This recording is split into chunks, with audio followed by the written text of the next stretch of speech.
Amém. Graça e a paz, irmãos. Tudo bem com vocês? Tudo bem com vocês? Amém. Glória a Deus. Todo mundo vivo, né? Você já falou oi para o seu irmão aí, do lado? Já falou boa noite? Já deu um sorriso para ele? É tão bom nós estarmos aqui, não é?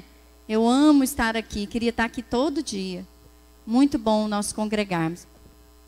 Eu estou hoje com um desafio muito grande.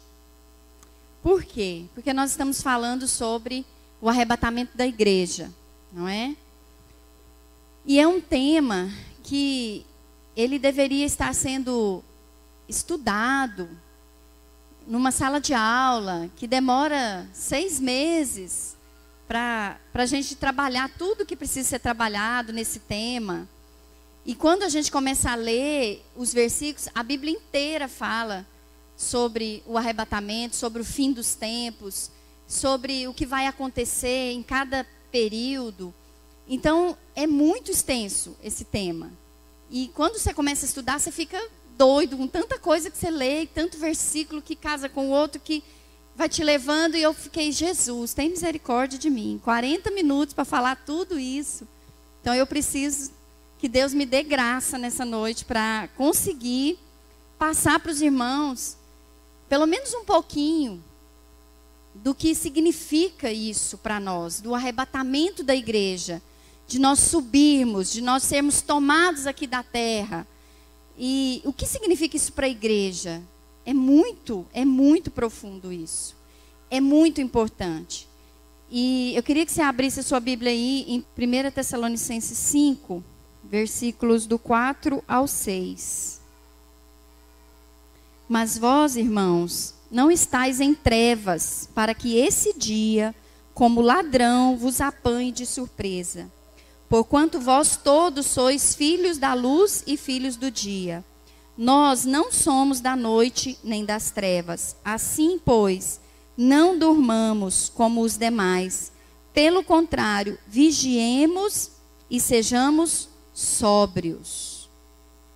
Eu fiquei lendo esse versículo, indo e voltando nele, lendo ele várias vezes e pensando no que o apóstolo Paulo disse.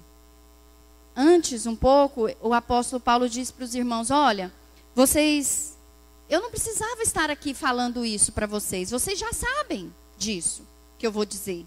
Engraçado, eu me vi nessa mesma situação. Eu não precisaria estar aqui falando sobre o arrebatamento, porque todos nós já sabemos, já ouvimos, já lemos. Em algum momento, se estamos há algum tempo na igreja, nós já ouvimos sobre isso.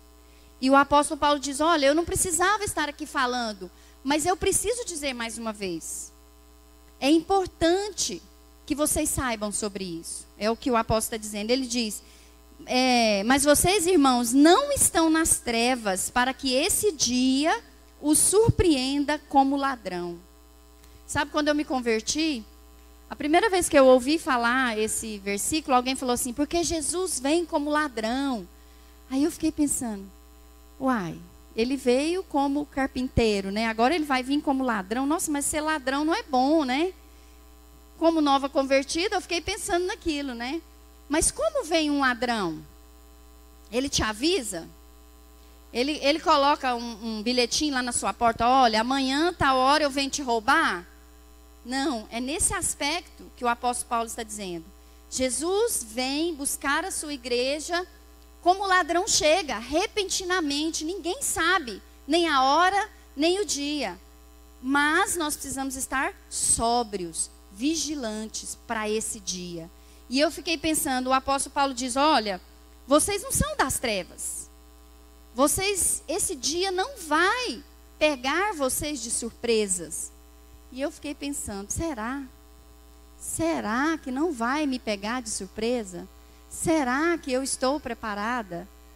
Será que eu estou vivendo essa verdade? Jesus vai voltar a qualquer momento? Será que o meu coração tem batido nesse ritmo? Jesus vai voltar? Eu fiquei em crise um bom tempo pensando nisso. Será? Quando Jesus morreu, e ressuscitou e apareceu para os seus discípulos, ele disse: olha, não se preocupe, eu vou voltar. Ele fez uma promessa. Ele prometeu que voltaria para aquele povo, para aqueles discípulos, e ele disse: olha, não se preocupe, eu vou voltar. Ele traçou um plano para a volta dele. Ele disse: olha, está tudo já organizado. Eu vou voltar, mas esse dia nem eu mesmo sei. Nem Jesus sabe o dia. Apenas Deus sabe. Tudo vai estar sendo preparado para que ele volte. Você sabe que Jesus vai voltar mais 2 vezes. A primeira vez ele vem como ladrão, repentinamente, sem ninguém ver, e a sua igreja vai ser arrebatada. E ele vem uma segunda vez, depois da grande tribulação, e vem para reinar. E aí nós, nesse arrebatamento primeiro, nessa primeira vinda, nós seremos tomados aqui da terra num abrir e fechar de olhos. Abre e fecha o seu olho aí. Quanto tempo que durou? Nem 1 segundo não é? Menos que 1 segundo. Então, nesse minuto, nesse relâmpago de tempo, Jesus vem nos buscar. E nós seremos levados. Existe um plano para que isso aconteça. Mas quando nós olhamos a terra e o mundo como está, aqui, pela nossa visão, pela nossa ótica, quando nós olhamos o mundo e suas tribulações e seus problemas, parece que está tudo sem controle. Você tem essa impressão? Parece que está tudo fora de controle. Meu Deus, o que está acontecendo? A cada dia uma coisa nova, uma loucura nova e coisas absurdas acontecendo. E ao olhar daqui, de baixo, parece que as coisas estão fora de controle. Mas não estão. Quando nós olhamos de cima, que é a visão que Deus tem, e é a visão que a Bíblia nos dá, quando Deus nos mostra o plano dele, aí nós percebemos que tudo está no controle de Deus. Todas essas coisas loucas que estão acontecendo, tudo já foi dito por Deus que iria acontecer. Isso é tremendo, porque quando nós olhamos por essa ótica, o nosso desespero acaba. E aí, pelo contrário, vem uma esperança. Meu Deus, está tudo bem. Está tudo bem. As coisas estão todas ao controle de Deus. Nada fugiu do controle. Porque, como seres humanos, a gente olhando daqui, parece que Deus foi passear, tirou férias, né? E deixou a gente aqui nessa loucura. Mas não. E aí, quando nós começamos a ler as Escrituras e analisar da ótica de Deus, nós falamos: nossa, amém, glória a Deus, está tudo bem. Nada está fora do controle de Deus. Tudo faz parte de um plano. Tudo está no controle dele. E o plano dele tem os sinais. O plano dele, dentro desse plano de Jesus em voltar, ele determinou que alguns sinais seriam trazidos para nós. Por exemplo, quando você começa a sentir uma dorzinha no corpo, uma coriza no nariz, um mal-estar, são sinais de quê? Gripe, não é? E às vezes você fala com a pessoa, ela fala assim: ai, parece que eu estou querendo gripar, não é? Imagina, quem que quer gripar? Ninguém quer, né? Parece que eu estou querendo gripar. São os sinais do nosso corpo. Todas as doenças que nós temos, elas dão alguns sinais, com exceção, lógico, de algumas que são silenciosas, mas a maioria. Vem uma febre. A febre é o quê? A febre não é doença. Ela é um sinal de que alguma coisa está errada no corpo, certo?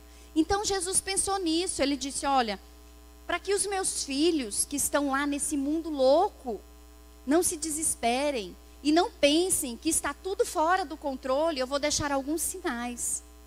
E eu vou contar para eles esses sinais, para que eles entendam que eu vou voltar. Eu vou voltar.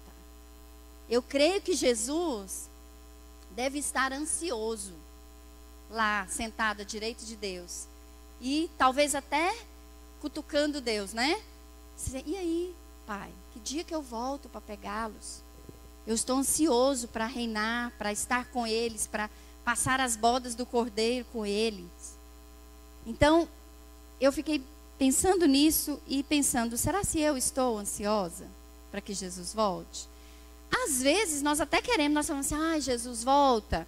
Mas sabe por quê? Porque a gente está com algum problema, porque a situação está difícil, e aí você está querendo ficar livre. Eu quero ir para o céu logo, ficar livre dessa tribulação aqui do mundo. Mas esse não deveria ser o motivo de nós desejarmos a volta de Jesus. Nós deveríamos estar ansiosos. Vem, Senhor Jesus, Maranata, Maranata. Nós deveríamos levantar respirando isso. Será que é hoje que Jesus vai voltar? Mas às vezes, pelo contrário, nós estamos vivendo a nossa vida tranquilamente, fazendo planos, acumulando coisas, sonhando carros, casas e bens, e fazendo projetos de viagens, e não estamos planejando que Jesus volte. Não estamos vivendo essa realidade. E aí o apóstolo Paulo escreve para os Tessalonicenses, e eu poderia dizer, e aí o apóstolo escreve para o povo da Vila União e diz, olha, sede sóbrios, vigilantes, e Jesus vai voltar a qualquer momento. E aí nesse estudo, eu descobri quando é que Jesus vai voltar. Sabia? Descobri, fiquei tão feliz, falei, oh Deus, obrigado. O Senhor me falou. Vamos abrir lá em Mateus? Espera até o final, não vai embora, tá? Você vai saber também. Abre lá Mateus, eu vou contar. Mateus 24, que é o sermão profético de Jesus, é exatamente quando Jesus, inspirado por Deus, fala, olha, esses serão os sinais de que eu vou voltar. Quando você ver tudo isso acontecendo, é porque eu vou voltar. Mateus 24, 3, do 3 ao 14. No Monte das Oliveiras, achava-se Jesus assentado, quando se aproximaram dele os discípulos, em particular, e lhe pediram, dize-nos, quando sucederão estas coisas, e que sinal haverá da tua vinda e da consumação do século?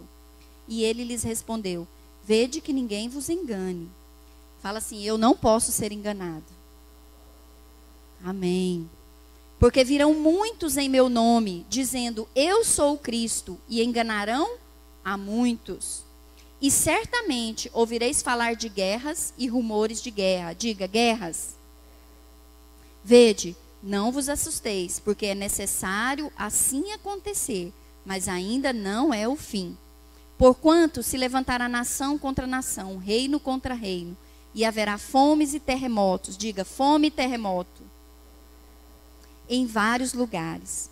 Porém, tudo isso é o princípio das dores. Diga, princípio das dores. Então sereis atribulados e vos matarão. Sereis odiados de todas as nações por causa do meu nome. Nesse tempo muitos hão de se escandalizar, trair e odiar uns aos outros. Levantar-se-ão muitos falsos profetas. Diga, falsos profetas. E enganarão a muitos.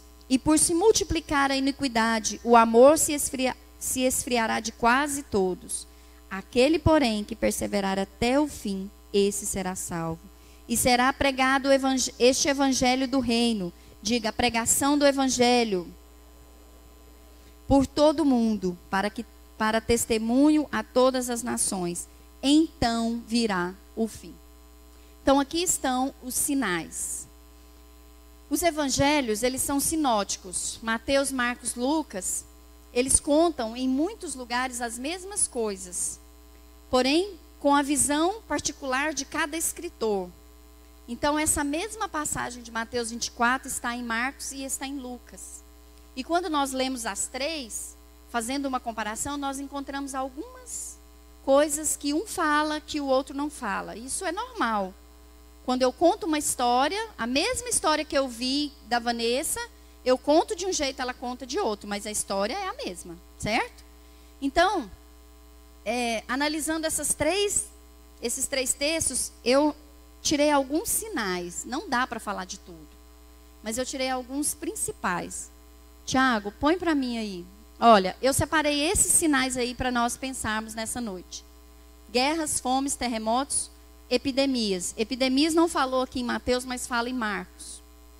Ou doenças. Falsos cristos e falsos profetas são coisas diferentes. Jesus disse no versículo 5, eles virão em meu nome e dirão que é Jesus, não é? Então, dizer que é Jesus é uma coisa e ser um falso profeta é outra coisa. Perseguição aos cristãos, multiplicação do conhecimento, que aí não está nesse texto, está em Daniel 12:4. Avivamento e pregação do evangelho às nações, que está em Joel. Então, para fazer um estudo desse, você tem que ir em todos os textos. Não dá para ficar lendo um texto só para entender tudo, certo? Então, é um desafio, não é? Falar de tudo. Então, eu separei aqui algumas coisas. Guerras. Foi feito um levantamento por um instituto sobre a paz, que analisou 162 países. Nós temos hoje no mundo, pela ONU, 193 países. Desses, 162 foram analisados, pesquisados. Apenas 11 não há registro de nenhum conflito.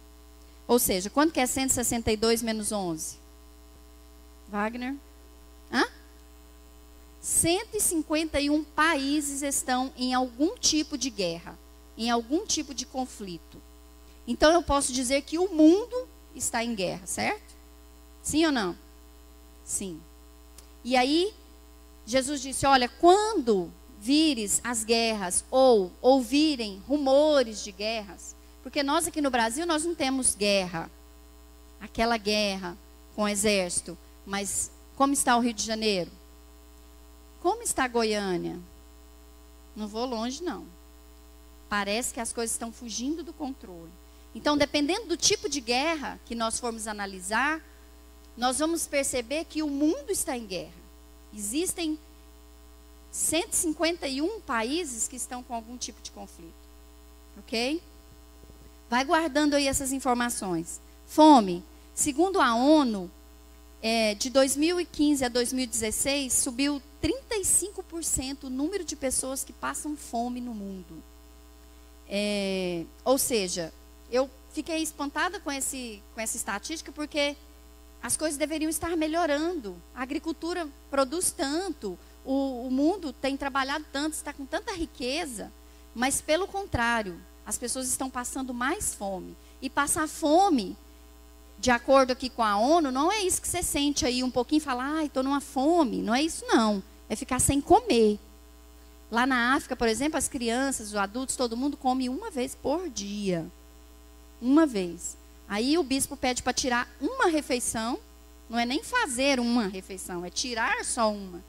Nós fazemos pelo menos 3, né? Mas tem gente que come 10 refeições, né? Toda hora está comendo alguma coisa.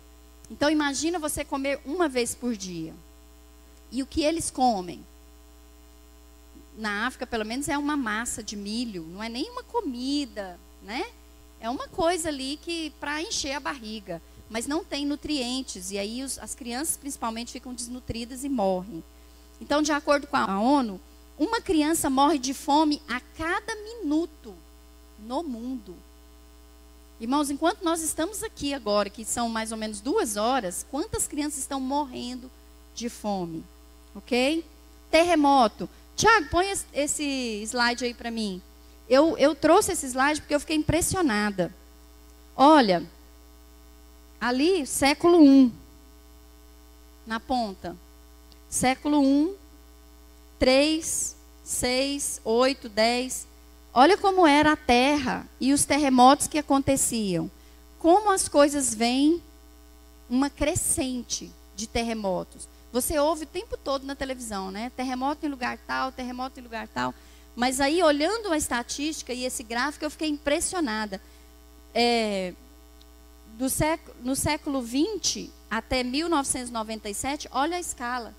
Quantos terremotos? Então, ali de quando Jesus nasceu até aqui, aumentou o número de terremotos? O que você acha? Aconteceu outro dia até no Brasil, né? Lá no Nordeste, houve um tremor de terra assustador. Assustador, porque Dizem que a terra treme o tempo todo, mas que a gente não sente. Quando é um tremor muito grande, é quando cai tudo. Então, o tremor que foi sentido lá no Nordeste, foi sentido, né? Parece que foi 6 pontos naquela escala lá, na escala Richter. Terremotos, doenças. Irmãos, você tem acompanhado o jornal, você tem visto tanto de doenças que têm surgido. E quantas estão voltando?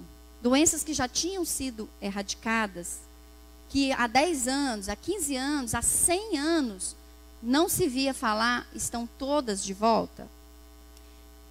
Com ênfase às doenças sexualmente transmissíveis, sífilis e gonorreia. Está até uma campanha na televisão, você deve estar vendo, porque o número está assustador dessas doenças.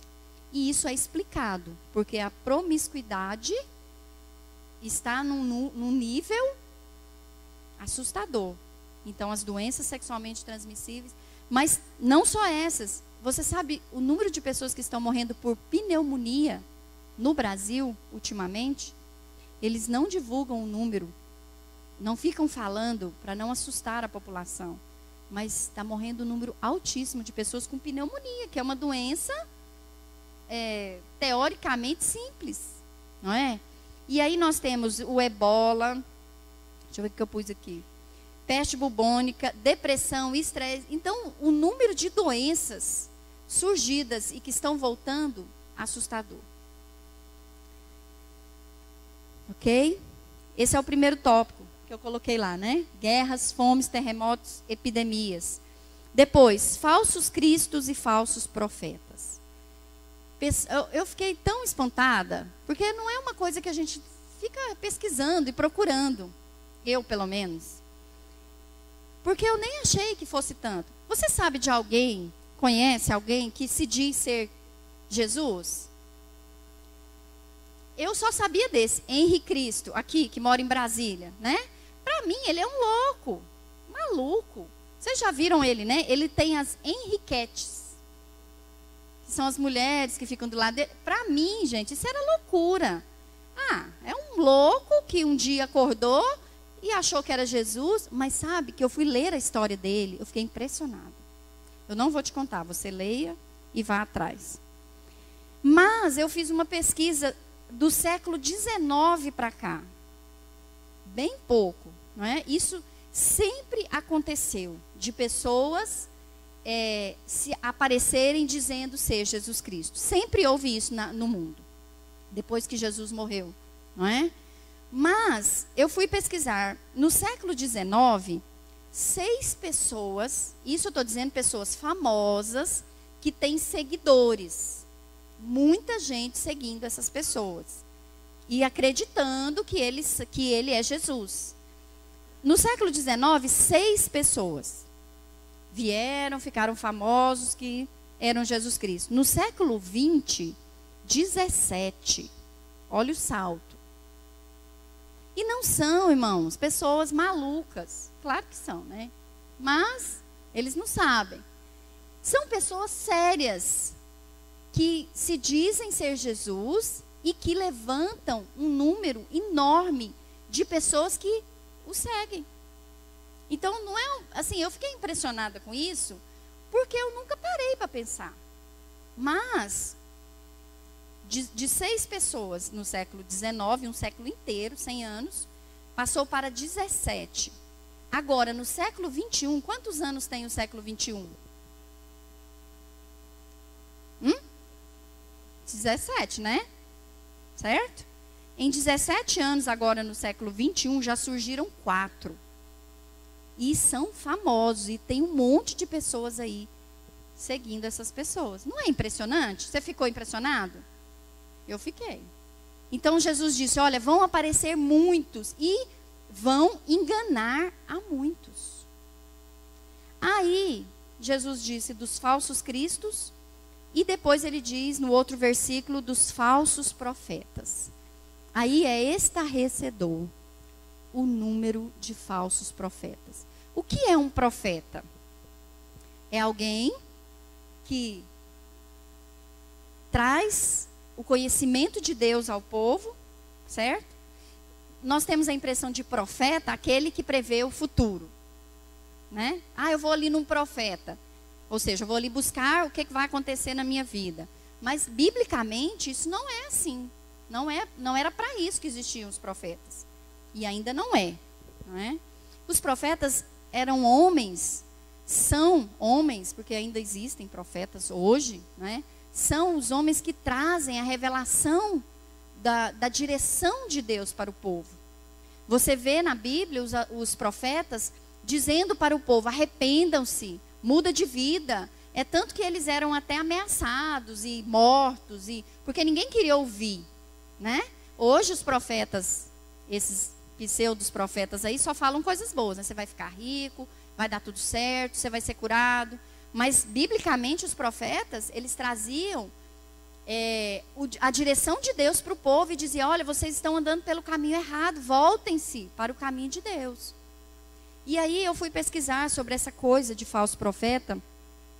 Fora tudo isso que a gente vê aí de absurdo, mas você percebe homens que aparentemente são sérios e têm uma revelação até da Bíblia em alguns momentos, mas que estão enganando as pessoas com a sua fala, ou estão direcionando o povo para um caminho que não é o que a palavra de Deus diz.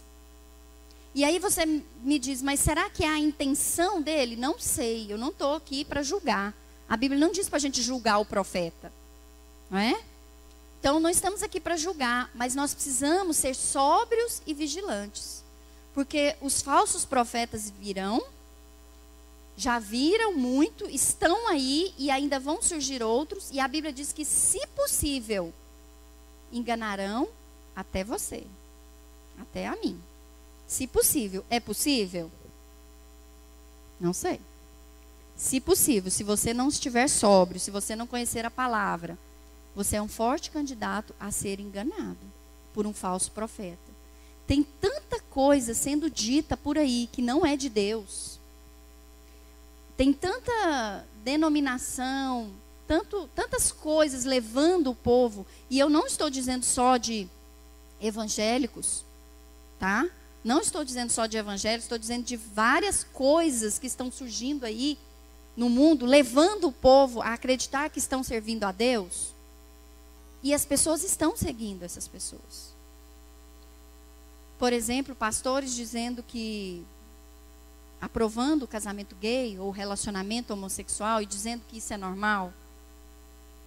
O impressionante é que não são só aqueles pastores lá daquela igreja específica que tem a igreja, que os pastores são homossexuais. Aqui em Goiânia tem uma igreja assim, que 2 mulheres são pastoras. Mas alguns pastores de algumas denominações estão indo por esse caminho e dizendo: olha, não é tão errado assim. As coisas não estão... realmente, eu estudei alguma coisa na Bíblia e eu acho que dá para aceitar algumas coisas. Então, é nesse aspecto que os falsos profetas têm se levantado. Eu trouxe um vídeo, e até agora eu estou em dúvida se eu mostro ele ou não, porque ele está na internet, então você pode assistir, não é? Porque eu não quero falar mal de uma religião ou de uma denominação, mas são coisas tão gritantes, tão absurdas, que é assustador, sabe? Por exemplo, eu vi o vídeo de um pastor sendo colocado num trono e recebendo uma coroa, e os discípulos, uma igreja, irmãos, 20, muito mais, 20 vezes o número de pessoas que está aqui, acho que muitos mil pessoas aplaudindo, dizendo: ele é o rei, ele é o rei, ele é o rei dos reis. E aquelas pessoas aplaudindo e dizendo, sabe? Então eu fiquei pensando, quando eu estudei sobre esses falsos profetas, fiquei pensando: será que nós estamos correndo esse risco de ouvirmos o evangelho? Por quê? Porque nós estamos na internet assistindo os pastores pregarem, e muitas pessoas não observam quem é esse pastor. Ele é pastor de igreja? Ele tem um líder sobre ele? Quem é? Não. Começa a ouvir e ouve. eu vou ficar em casa hoje, vou servir a Deus em casa e vou começar a assistir na internet. Então, eu começo a pensar que a igreja está correndo um grande risco com esses falsos profetas. Porque eles não vêm vestidos, eles vêm vestidos como pessoas de Deus. E muitos estão sendo enganados pelo diabo e estão enganando a muitos. Certo? Estão levando o povo para um evangelho light, um evangelho de buscar apenas o que podemos ter. E não é esse o papel do profeta. O papel do profeta é levar o povo a Deus, a seguir aquilo que as Escrituras dizem, a se for preciso morrer por Jesus, a sofrer, e não viver uma vida de abundância somente. E aí muitos cristãos chegam e falam, mas a minha vida não muda, mas a minha vida continua a mesma, a minha vida financeira não muda. Talvez Deus não queira mudar ainda a sua vida financeira, mas mesmo assim Deus está no controle, não é? Então eu não vou passar o vídeo, tá, Tiago? Pode guardar aí. Você sabe o que está sendo dito aí. Cuidado, cuidado.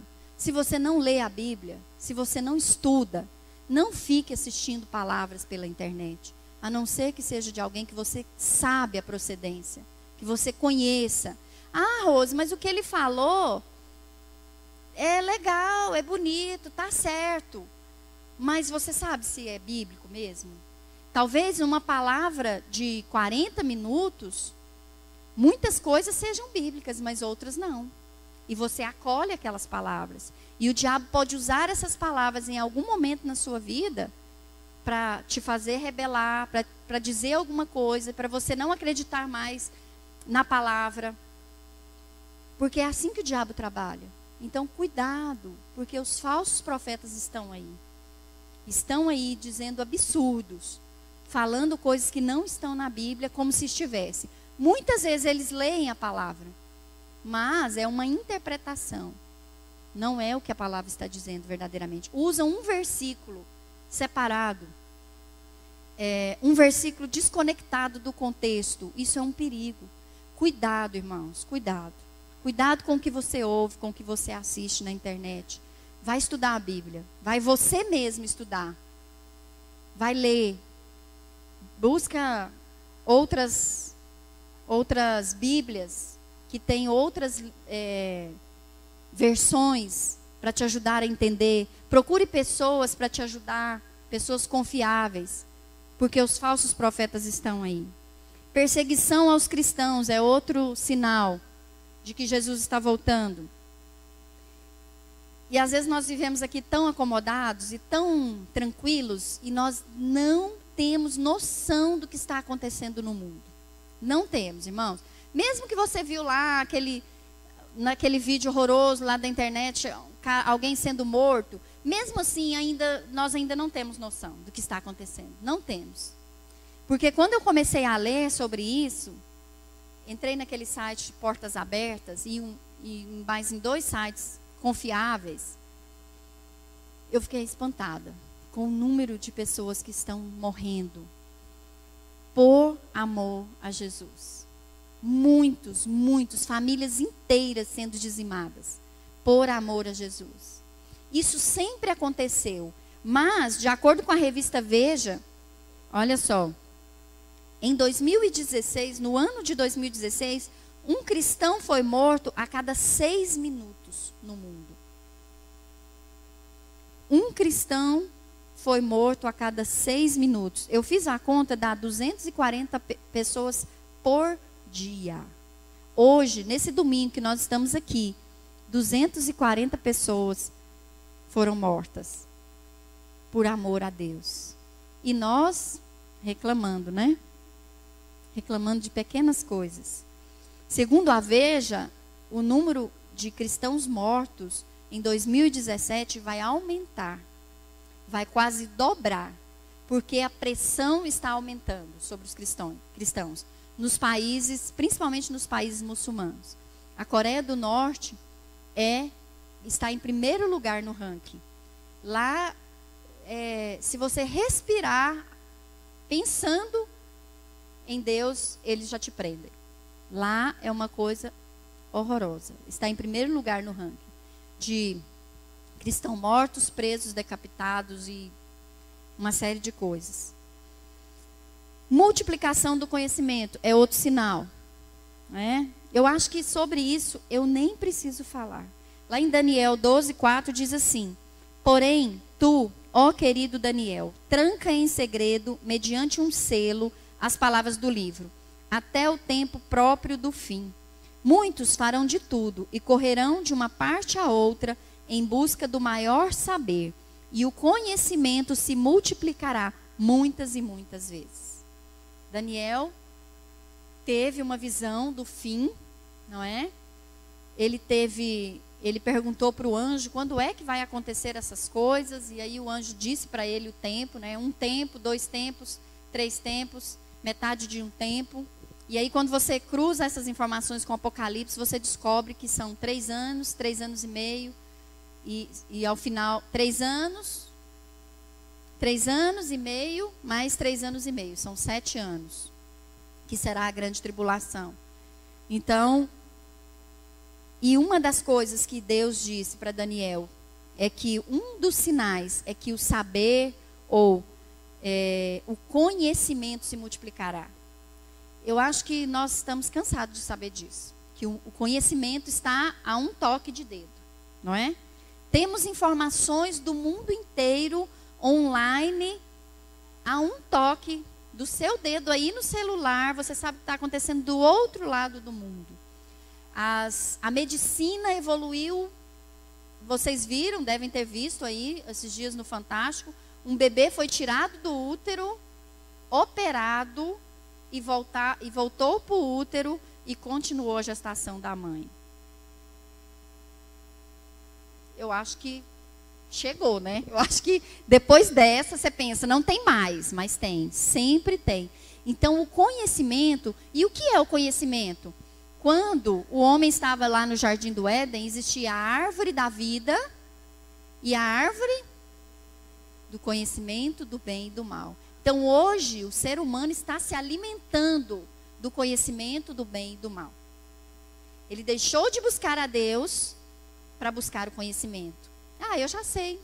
Isso aí que está sendo falado, eu já sei. Eu nem preciso ir para a igreja mais, né? Agora tem os desigrejados. Você já deve ter ouvido falar também. Pessoas que não vão para as igrejas mais, porque eu posso servir a Deus em casa. Inclusive tem livros escritos e é pregado isso. Você não precisa. Fique em casa. Serve a Deus em casa. Então, por quê? Porque as pessoas chegaram num nível de conhecimento e a soberba está num nível tão alto que elas não precisam aprender mais nada. Elas já sabem tudo. Então, essa visão de Daniel está se concretizando nesse tempo. Vocês concordam comigo? E aí, Deus disse para ele, olha, sela o livro. Esse livro só vai ser aberto quando começar o tempo do fim. Então, esse livro já foi aberto.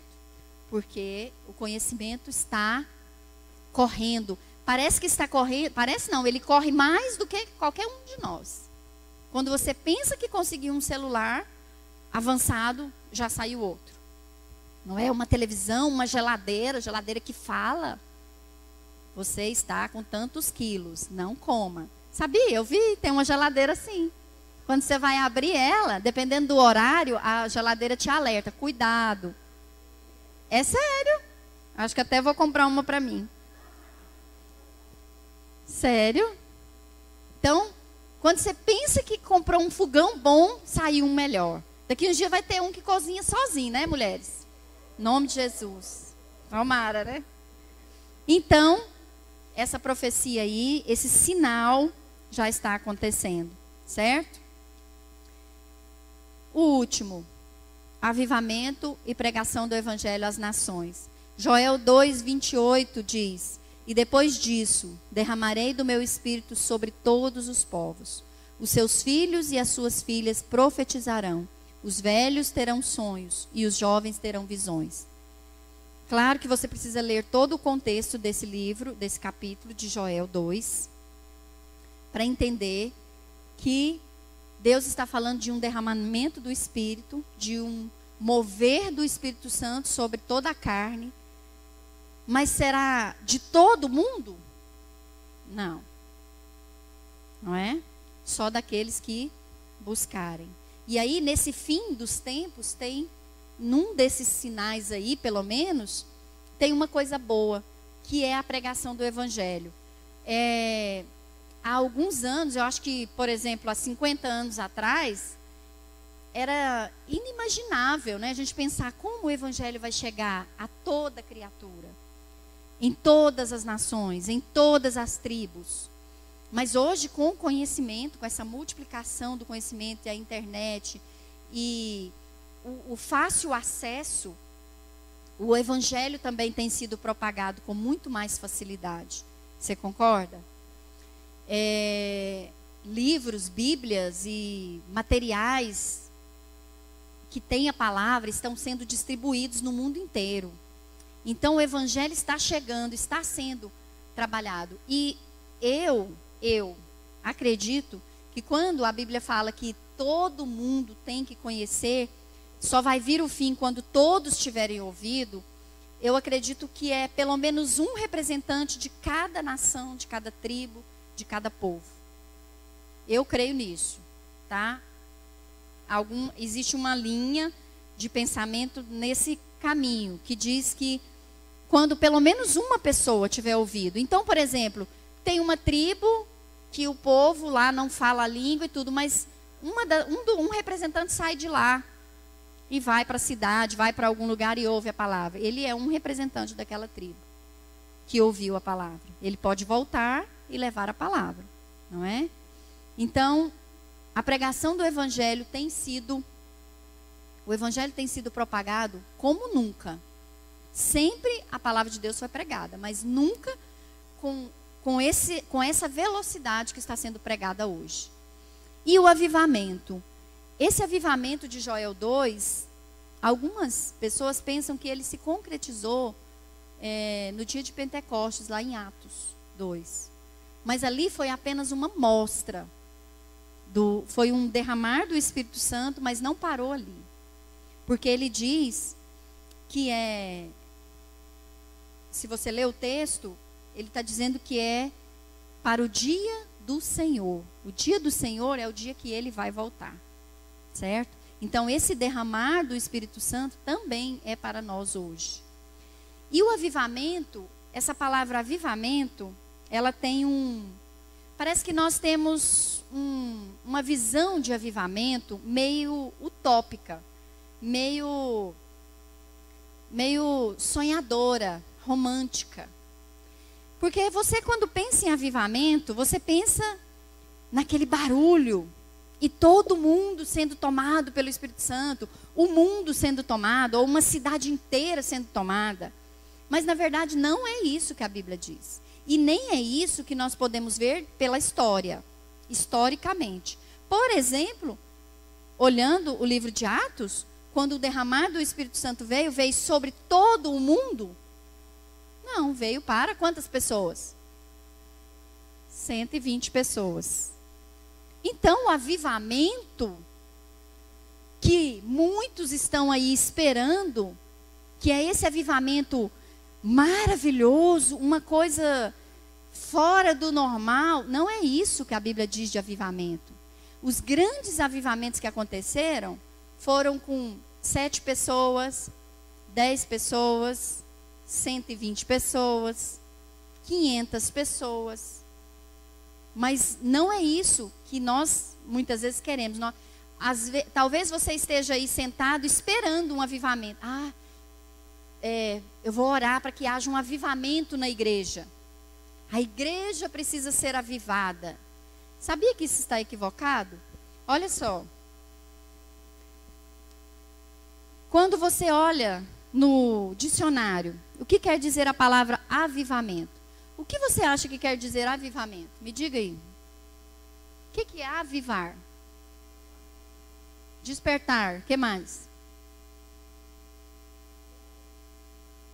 Fogo.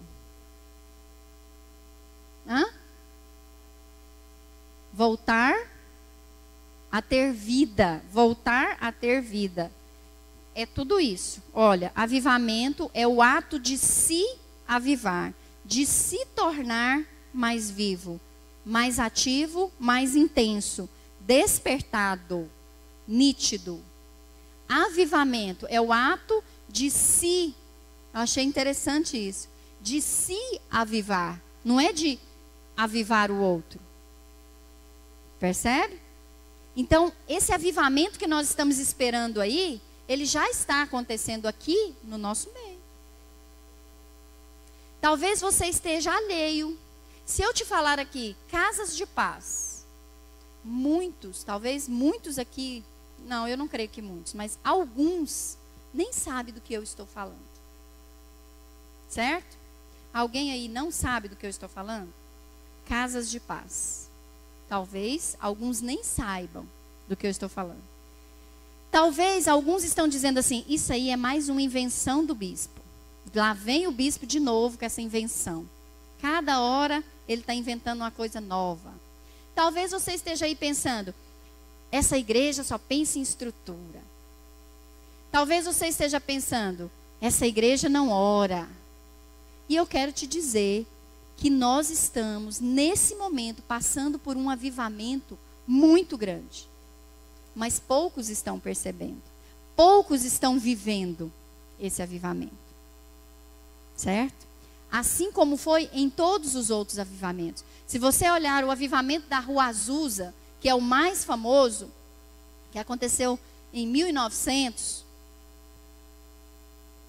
8 pessoas foram responsáveis por esse avivamento.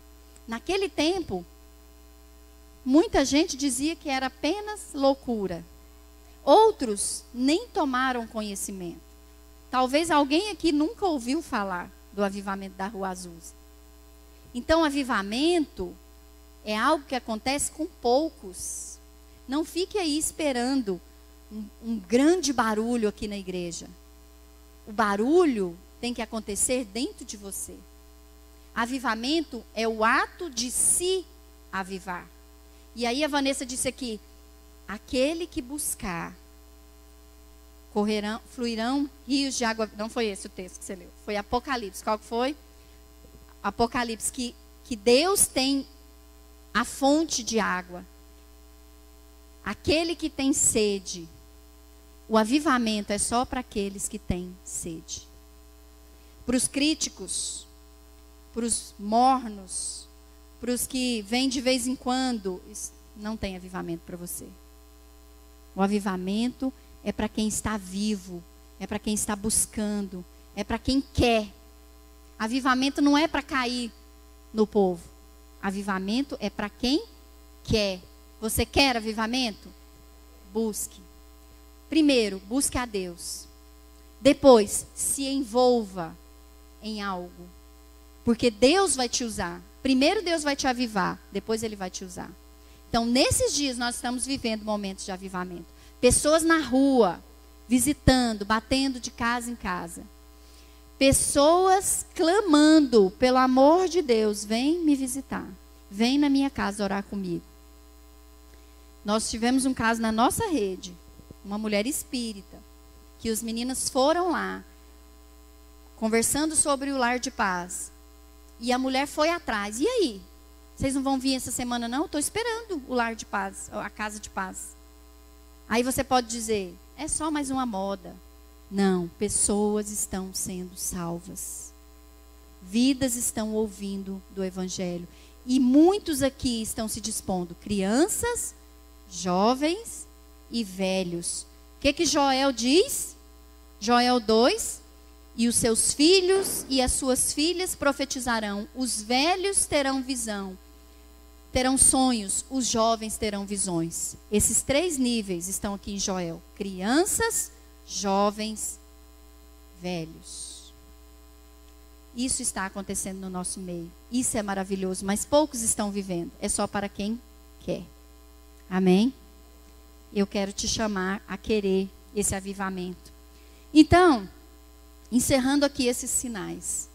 São os sinais da volta de Jesus. Os sinais do arrebatamento.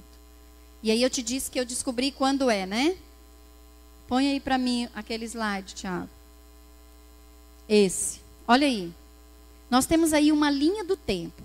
Presente, passado, futuro. Em Mateus 24:8, Jesus disse assim: tudo isso será o princípio das dores. No original grego, quer dizer, o princípio das dores de parto. Como é um trabalho de parto? Aí eu estou dizendo de um parto natural, né? Parto normal, que é meio anormal, mas tudo bem, né?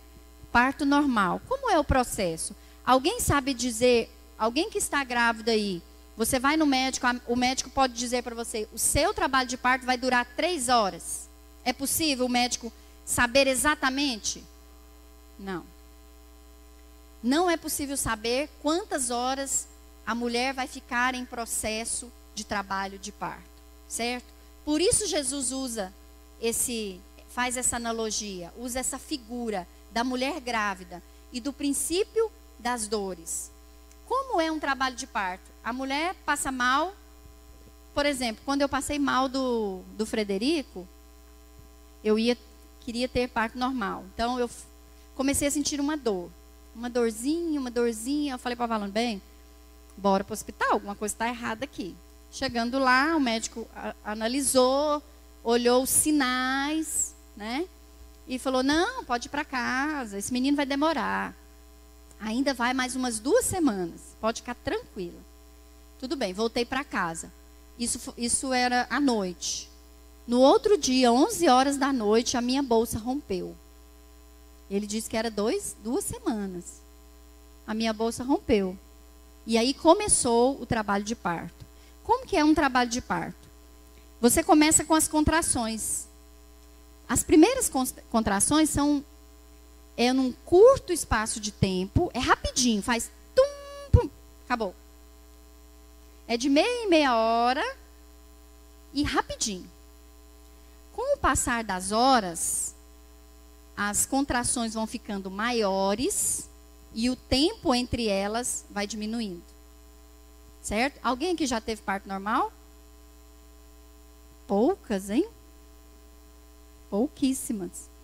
Então, assim, ó, entre uma contração e outra, dá até para você dormir. Eu fui para o hospital, entrei 11 horas no hospital, dei entrada. Então, das 11 até 3 horas da manhã, a cada contração que demorava uma da outra, eu dormia. Eu acordava com a dor. Tum! Dormia de novo, porque eu era muito sono de madrugada. Mas aí, depois das 4 horas da manhã, aí eu já não dormi mais. Por quê? Porque aí elas ficaram mais próximas, de 5 em 5 minutos. Aí eu ficava olhando no relógio. A hora que batia os 5 minutos, tum, vinha a dor. E aí a dor vai aumentando e o espaço entre as contrações vai diminuindo. Por que Jesus disse, isso é apenas o princípio das dores? Quando é que começou o princípio das dores? Quando Jesus subiu aos céus. Quando Jesus morreu, ressuscitou e falou para os discípulos, olha, eu voltarei, já começou a contagem regressiva. Certo? Porém, as dores estão aumentando. O mundo está em fadiga. A mulher fica tão fadigada, é tanta dor, que depois as contrações não têm espaço mais de tempo. Vem a dor, sem parar. Até o neném sair. Então é isso que Jesus está dizendo quando ele diz, isso é apenas, quando você ouvir falar de guerras e rumores de guerras, é apenas o princípio das dores. Então começou, mas com o passar dos anos que Jesus subiu, até o dia de hoje, nós podemos dizer que as contrações estão mais próximas uma da outra? Que as dores estão mais extensas? Sim ou não? Sim. Então, nós estamos exatamente aqui, ó, no princípio das dores. Mas essas dores eu acredito que já não é mais o princípio. Eu acredito que a coisa está se apertando e nós já estamos próximos do fim. Aí a Bíblia diz da grande tribulação. E é impressionante, porque antes que se inicie a grande tribulação, nós seremos arrebatados. Eu tenho convicção disso. Porque a Bíblia diz em vários versículos. Não dá tempo, eu não posso ficar aqui falando. Mas eu tenho convicção disso. E mais ainda, porque lá em 2 Tessalonicenses 2, de 7 a 9. Deixa eu ler. 2 Tessalonicenses 2. Com efeito, o mistério da iniquidade já opera e aguarda somente que seja afastado aquele que agora o detém. Então será de fato revelado o iníquo. O iníquo aqui é o anticristo. E aí Paulo está dizendo, olha, antes que o iníquo, que o anticristo seja revelado, vai ser tomado do mundo, aquele que o detém. Quem que você acha que está detendo o anticristo? O que você acha? Espírito Santo, você concorda com a Verinha? O povo está com medo de falar, né? E errar. Errar é humano. Exatamente. O Espírito Santo. O Espírito Santo ainda está detendo o anticristo. E onde está o Espírito Santo? Na igreja. E quem é a igreja? Nós. Então, quando é que o Espírito Santo vai ser tirado? Quando a igreja for arrebatada. Quando a igreja subir, aí virá o iníquo. Aí começará a grande tribulação. Então, veja bem, eu te digo com toda convicção, está próximo de nós sermos arrebatados. Próximos. Porque, volta lá, Tiago, naquela imagem.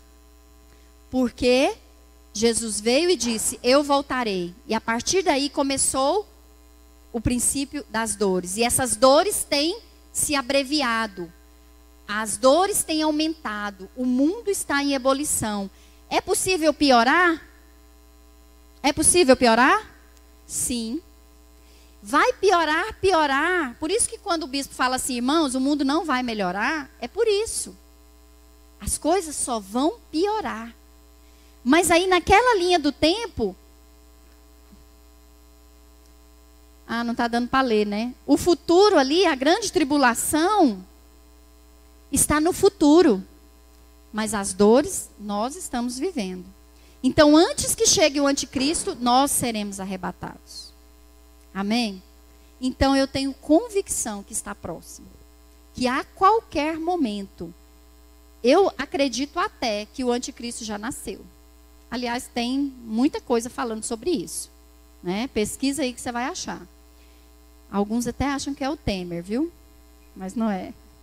Estou brincando, não é. Eu acredito que o anticristo está para ser revelado. Mas antes que ele seja revelado, 2 Tessalonicenses disse que nós seremos tirados, arrebatados. Amém, irmão? Então, a minha palavra hoje é os sinais da volta. Os sinais são inúmeros. Os sinais estão aí. E aí, o apóstolo Paulo diz, sejam sóbrios, vigilantes. Você está vigiando? Por que que nós precisamos vigiar? Porque a grande tribulação não foi feita para nós. Vários versículos falam disso. A ira de Deus não está reservada para nós. E aí, nesse contexto, a ira é a grande tribulação. Não está reservada para nós. Mas, se nós não formos sóbrios e vigilantes, nós vamos ficar. Você quer ficar? Eu não quero ficar. Misericórdia. Se esse mundo já está tão difícil de viver, imagina na grande tribulação. E ela está às portas. Então, quando é que nós seremos arrebatados? Daqui para frente, a qualquer momento. Fala para o seu irmão aí, a qualquer momento. A qualquer momento. Por quê? Porque as dores já se abreviaram.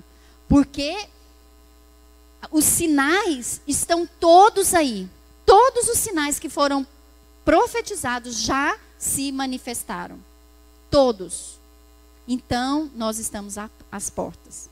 A qualquer momento, Jesus pode voltar. E eu quero subir. E isso tem que queimar no nosso coração. E Apocalipse diz que aquele que se suja vai se sujar mais ainda. É isso que nós estamos vendo, não é? As pessoas que estão na lama estão... Quando você pensa que não é capaz mais de ter buraco para as pessoas furarem, aparece algo pior ainda. Então, aqueles que são sujos estão se sujando. Mas os que são santos estão se santificando. Há uma igreja que está se santificando. Eu quero fazer parte dessa igreja. Há uma igreja que está sendo avivada. E é essa igreja avivada que vai subir. Preste atenção nisso. Se você está morno, é melhor você se aquecer. E como é que a gente se aquece? No fogo do Espírito Santo. Não tem outra forma. Buscando o Espírito Santo. Porque Jesus está voltando. E nós precisamos subir. Mas só vai subir aqueles que estão avivados, fazendo a obra de Deus. O que a Bíblia diz? Que um vai estar trabalhando e vai ser tomado. Não é aquele, 2 estarão trabalhando, não é? Um vai ser tomado. Então, alguns vão ficar. Alguns vão ficar. Eu espero que não seja nenhum de nós aqui nessa noite. Amém? Então, a palavra do Senhor nessa noite é: preste atenção nos sinais. Em Mateus 16, 2 e 3, Jesus disse assim, ó: quando a tarde vem, vocês dizem, vai fazer bom tempo, porque o céu está vermelho. E de manhã, hoje haverá tempestade, porque o céu está vermelho e nublado. Vocês sabem interpretar o aspecto do céu, mas não sabem interpretar os sinais dos tempos. Agora nós sabemos. Amém? Não estamos mais enganados. Não seremos enganados. Os sinais estão aí. Jesus está voltando e nós seremos arrebatados. Amém? Vamos ficar de pé.